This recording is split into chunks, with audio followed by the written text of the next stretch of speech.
Gauss के बारे में, गॉस ने क्या ला दिया था इसके बारे में हमने कल पढ़ लिया था और गॉस की फर्स्ट एप्लीकेशन भी हमने सॉल्व कर ली थी। आज गॉस की सेकंड एप्लीकेशन हम करते हैं electric field due to non conducting infinite sheet, अपरिमित अचालक समरूप परत के कारण विद्युत क्षेत्र की तीव्रता। सबसे पहले बात पे ध्यान दो, नॉन कंडक्टिंग है, इनफाइनाइट लेंथ की शीट है हमारी, कहने का मतलब अचालक है। अगर आपको ध्यान हो तो बताया गया था अचालक के लिए चार्ज जो है वो प्लेट के अंदर ही सिचुएटेड होगा, प्लेट से बाहर मूव नहीं करेगा। डायग्राम की अगर हम बात करते हैं तो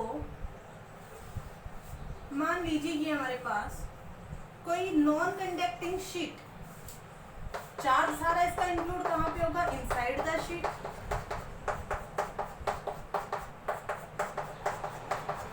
सरफेस की बात हो रही है तो हम यहाँ पर कंसीडर कर लेते हैं कि इस सरफेस की जो सरफेस चार्ज डेंसिटी है वो होगी सिग्मा।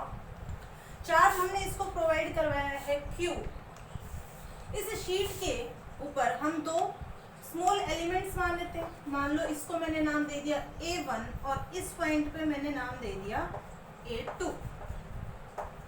शीट का हमने कोई सेंटर कंसीडर कर लिया, इस सेंटर से r डिस्टेंस पे कोई पॉइंट P सिचुएटेड है और इसी पॉइंट पे केंद्र से r दूरी पर जो बिंदु P स्थित है उसी बिंदु पर हमें निकालनी है विद्युत क्षेत्र की तीव्रता। एज यूजुअल हम क्या करेंगे कि इसके सेंटर से इलेक्ट्रिक फील्ड इंटेंसिटी की डायरेक्शन और A2 के सेंटर से इलेक्ट्रिक फील्ड इंटेंसिटी की डायरेक्शन को हम इसमें मेजर करेंगे। A1 के लिए जो इलेक्ट्रिक फील्ड इंटेंसिटी होगी उसको हमने नाम दे दिया DE1 और A2 के लिए जो होगी उसको हमने नाम दे दिया DE2। अगेन हम इसके अब करेंगे कंपोनेंट रिजोल्व। तो हॉरिजॉन्टल कंपोनेंट में एक तो हमें मिलेगा DE1 cos थीटा और वर्टिकल में DE1 sin थीटा। उसी तरह से E2 के लिए हॉरिजॉन्टल में हमें मिलेगा DE2 cos थीटा और वर्टिकल में DE2 sin थीटा। आगे ध्यान दीजिए कि इलेक्ट्रिक फील्ड इंटेंसिटी की अगर हम वैल्यू निकालेंगे यहाँ पर तो हमें दोनों ही पोर्शंस के लिए A के लिए, A1 के लिए और A2 के लिए, दोनों के लिए इलेक्ट्रिक फील्ड इंटेंसिटी की जो वैल्यू है वो हमें सेम मिलेगी। तो E1 और E2 के साइन थीटा के जो फैक्टर्स हैं वो ऑपोजिट डायरेक्शन में होने के कारण तो कैंसिल आउट हो जाएंगे और cos थीटा के जो फैक्टर्स हैं सेम डायरेक्शन में होने के कारण ये फैक्टर्स हमारे हो जाएंगे एड अप। आप ये डायग्राम नोट कर सकते हो, अगर आपको नोट्स में समझ में नहीं आ रहा तो आप स्क्रीनशॉट ले सकते हो।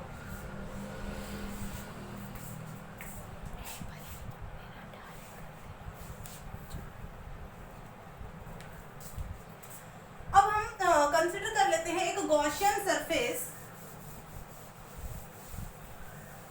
Electric field intensity find out करने के लिए गॉस लॉ के अकॉर्डिंग हम यहाँ पर कंसीडर करेंगे गॉसियन सरफेस। मान लो हमने एक शीट कंसीडर कर ली कुछ इस तरह से और इस शीट पर पॉजिटिव चार्ज है पूरी शीट के अंदर। कंडीशन सेम है, शीट की सरफेस चार्ज डेंसिटी जो होगी वो सिग्मा होगी, चार्ज जो प्रोवाइडेड होगा वो इसको होगा Q। अगर आपको ध्यान हो तो सरफेस चार्ज डेंसिटी पृष्ठ आवेश घनत्व सिग्मा को हम लिखते हैं Q/A।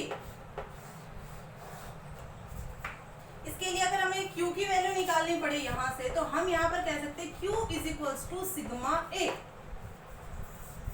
नेक्स्ट हम इसमें पास करते हैं एक सिलेंडर गॉसियन सरफेस की, हम यहाँ पर इमेजिनेशन कर रहे हैं। तो ये मान लो हमने यहाँ पर एक गॉसियन सरफेस इसके अंदर फिक्स कर, ये सरफेस यहाँ से जाके और साइड में से भी बाहर आ रहा है।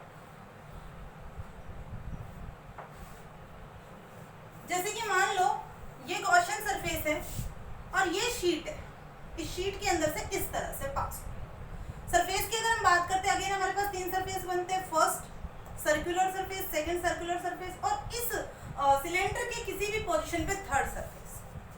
मान लो इसको हमने नाम दे दिया S1, इसको हमने नाम दे दिया S2 और इसको हमने नाम दे दिया S3। कोई प्रॉब्लम नहीं है, आप किसी भी पार्ट को कोई भी नाम दे सकते हो। इलेक्ट्रिक फील्ड इंटेंसिटी की अगर हम बात करें पॉजिटिव चार्ज के लिए हमेशा होगी आउटवर्ड। तो S1 सरफेस के लिए बात करते हैं तो इलेक्ट्रिक फील्ड इंटेंसिटी जो होगी वो होगी आउटवर्ड, विद्युत क्षेत्र की तीव्रता बाहर की ओर होगी। और इसी के पास हमने इसके सरफेस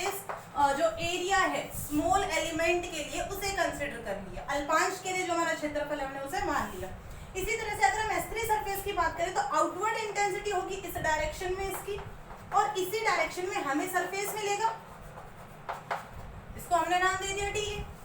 थर्ड सरफेस की अगर हम बात करते हैं तो इलेक्ट्रिक फील्ड इंटेंसिटी तो हमारी आउटवर्ड, लेकिन अगर हम सरफेस की बात करते तो हमें इस पॉइंट पे सरफेस मिला, तो हम जो पोजीशन दिखाएंगे एरिया के लिए वो हमारी होगी परपेंडिकुलर पोजीशन। अब गॉस लॉ के अकॉर्डिंग अगर आपको ध्यान हो तो Gauss law phi is equals to close integral E dot D X, surface की हम बात कर रहे हैं तो सरफेस का यहाँ पर नोटेशन दे देंगे, और ये इक्वल होता है summation of Q upon epsilon not के। क्लोज इंटीग्रल है, तीन सरफेसेस है हमारे पास, तो हम इसको ओपन अप कर लेंगे। इसको इक्वेशन फर्स्ट अगर आप देते हो तो यहाँ पर देखो phi is equals to close integral जो था इसको अभी आपने ओपन किया, सरफेस 1, सरफेस 2 और सरफेस 3, और ये पूरा जो है ये पार्ट आपका इक्वल होगा summation of Q upon epsilon naught. अब देख फर्स्ट सरफेस की अगर मैं बात करती हूँ तो हम इसको लिख सकते हैं ई डॉट डी ए, इसी तरह से सेकंड सरफेस के लिए भी ई डॉट डी ए और थर्ड सरफेस के लिए भी ई डॉट डी ए। डॉट प्रोडक्ट हटाने पर हमें फैक्टर मिलेगा cos थीटा का, integration S1 E D A cos of theta plus integration S2 E D A again cos theta, और थर्ड कंडीशन में भी सेम ई डी ए cos थीटा।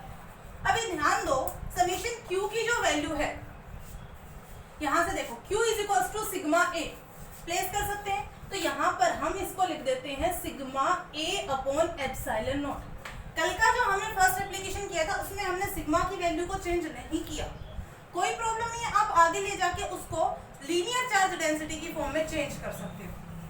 यहाँ से cos थीटा के फैक्टर्स हमने बता दिए, अब इन सभी फैक्टर्स को थीटा की वैल्यूज हम यहाँ पर प्लेस कर देते हैं। तो अगर सरफेस फर्स्ट की हम बात करें तो फर्स्ट सरफेस के लिए आप देखो जिधर इलेक्ट्रिक फील्ड है उधर ही सरफेस है, एंगल दोनों के बीच में यहाँ पर बनेगा हमारा 0 डिग्री का। सिमिलर S3 के लिए 0 डिग्री, लेकिन S2 की अगर हम बात करते हैं तो एंगल हमारा बनेगा 90 डिग्री का।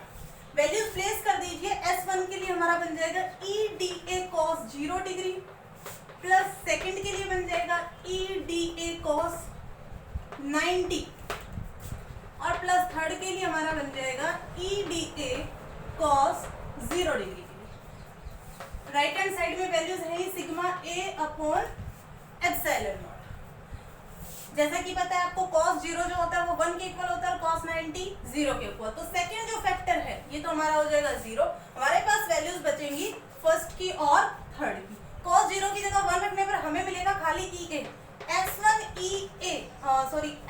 ई डी ए प्लस S3 सरफेस के लिए ई डी ए। ओवरऑल इक्वेशन हमारी होगी sigma A upon epsilon not के इक्वल।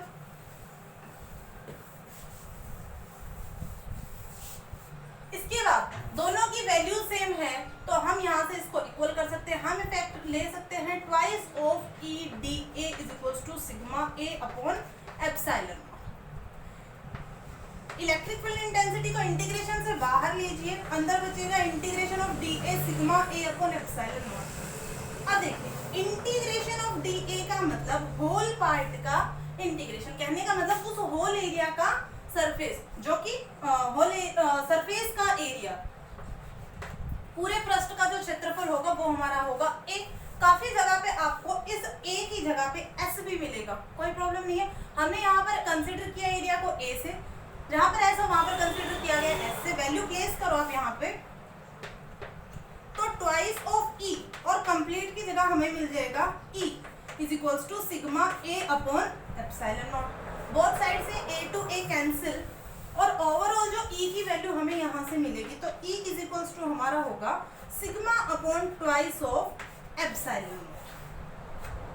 ये इलेक्ट्रिक फील्ड इंटेंसिटी हमारी आ गई नॉन कंडक्टिंग शीट के लिए।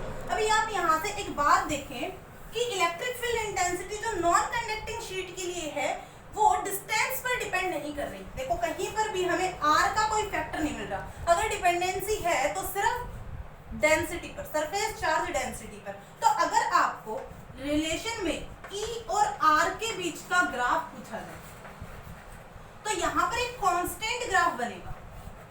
अगर ये आर है तो ई में जो इंक्रीमेंट होगा वो कांस्टेंटली होगा। लेकिन वहीं पे अगर आपसे रिलेशन पूछा जाए ई और सिग्मा का तो दोनों ही एक दूसरे के डायरेक्टली प्रोपोर्शनल में होंगे। और यहाँ पर जो ग्राफ बनेगा डायरेक्टली प्रोपोर्शनल के लिए, कहने का मतलब जिस तरह से सिग्मा बढ़ेगा, सरफेस चार्ज डेंसिटी पृष्ठीय आवेश घनत्व बढ़ेगा, उसी तरह से विद्युत क्षेत्र की तीव्रता या ई की वैल्यू भी बढ़ती जाएगी। इधर हो गया हमारा सिग्मा और ये फैक्टर हो गया हमारा ई का। ये हमारी हो गई गॉस की सेकेंड एप्लीकेशन। होप कि आपको समझ में आई होगी। इसके बाद आप अगर चाहते हो तो स्क्रीनशॉट ले सकते हो, अदरवाइज नोट्स में सारी इंफॉर्मेशन आपकी वहां पर है। उसके बाद हम नेक्स्ट एप्लीकेशन अगर शुरू करें, गॉस की थर्ड एप्लीकेशन। अभी आपने पढ़ी गॉस की एप्लीकेशन नॉन कंडक्टिंग शीट के लिए। प्रोसेस बिल्कुल सेम है सभी एप्लीकेशंस में। क्या करना है कि कोई सरफेस की बात कर रहे हैं, किसी वॉल्यूम की बात कर रहे हैं, लेंथ की बात, उस फैक्टर को लीजिए, उसके बाद उसको ओपन कीजिए उसके डिफरेंट पार्ट्स में, और आफ्टर दैट जितनी भी आपकी वैल्यूज बनती है सबको एड अप करके और रिजल्ट निकालिए। अभी हम अगर नेक्स्ट थर्ड एप्लीकेशन की बात करते हैं तो थर्ड एप्लीकेशन जो हमारी वो कंडक्टिंग शीट के लिए है। शीट की लेंथ अगेन इनफाइनाइट है। हिंदी में अगर मैं बोलूं तो चालक परत के लिए है। पहले वाला था अचालक परत के लिए। तो कहने का मतलब इस बार शीट को जो चार्ज मिलेगा वो चार्ज शीट के पूरे आउटसाइड, जस्ट लाइक अगर ये शीट है तो इसके पूरे आउटसाइड पार्ट में वो चार्ज क्रिएट हो जाएगा, इनसाइड कोई चार्ज नहीं बचेगा। मान लो इस तरह से हमने इनफाइनाइट लेंथ की कोई शीट ले ली। अगेन इसकी सरफेस चार्ज डेंसिटी जो है वो हमारी होगी सिग्मा। चार्ज हमने इसको पूरा प्रोवाइड किया है क्यू। अगर आप रिजल्ट या रिलेशन की बात करते हो तो sigma is equals to Q upon A होता है, और अगर यहाँ से क्यू की वैल्यू आप निकालना चाहते हो तो सिग्मा ए। उसी तरह से आपको क्या करना है, इसको जो चार्ज प्रोवाइड किया तो सारा चार्ज यहाँ पर आउटसाइड क्रिएट हो जाएगा। अगेन यहाँ से इसकी अगर आप कंसिडर करते हो, देखो आर डिस्टेंस पे कोई पॉइंट पी सिचुएटेड है जहाँ पर आपको इलेक्ट्रिक फील्ड इंटेंसिटी निकालनी है।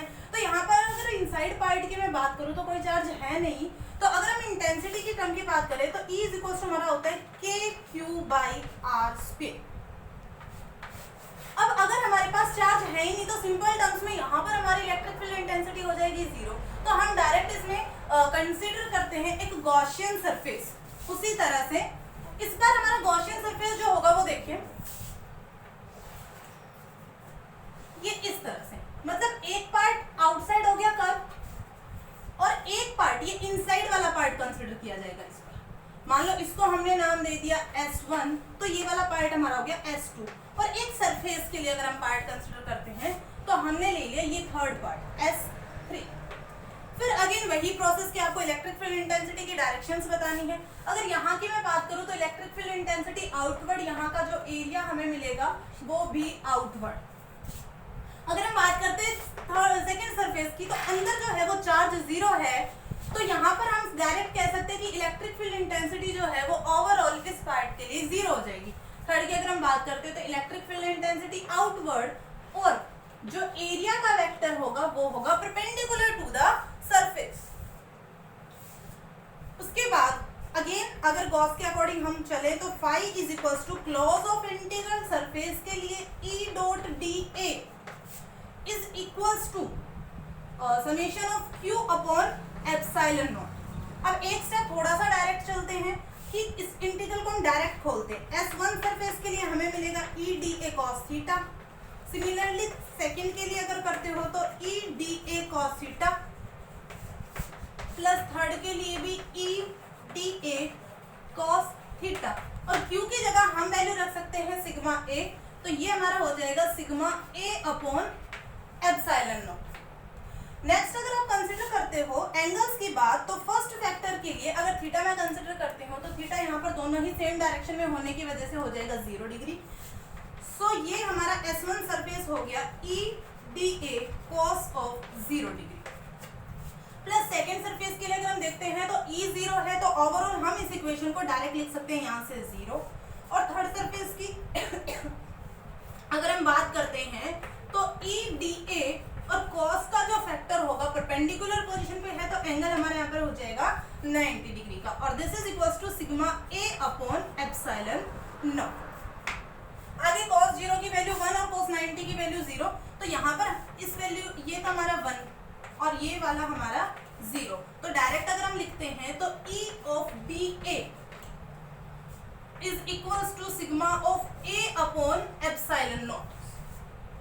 यहाँ से अगर अगेन पहले भी बताया था कि अगर आपको शीट के लिए एरिया निकालना है तो उसका कंप्लीट एरिया आ जाएगा आपके पास इंटीग्रेशन की फॉर्म में, प्लेस कर दो यहाँ से वैल्यू, तो E A is equals to sigma upon epsilon not. A से ए कैंसिल, तो ओवरऑल यहाँ पर हमें जो ई की वैल्यू मिली वो मिली सिग्मा अपॉन एप्सिलॉन नॉट। अब ध्यान दीजिए, जब कंडक्टिंग शीट के लिए हमने निकाला इलेक्ट्रिक फील्ड इंटेंसिटी तो हमें मिली सिग्मा अपॉन एप्सिलॉन नॉट, और जिस टाइम हमने नॉन कंडक्टिंग शीट के लिए निकाला था उस टाइम हमारी intensity E is equals to sigma upon twice of epsilon. कहने का मतलब नॉन कंडक्टिंग शीट का 1/2 टाइम्स होता है और कंडक्टिंग शीट के लिए simple sigma upon epsilon not की फॉर्म। अगेन अगर आपको ग्राफ बनाने के लिए कहा जाए तो R के साथ कॉन्स्टेंटली और सिग्मा के साथ डायरेक्टली प्रोपोर्शनल होगा, तो इस तरह से मूव करेगा। डायग्राम अगर आप चाहते हो तो यहाँ से स्क्रीनशॉट लेके बना सकते हो।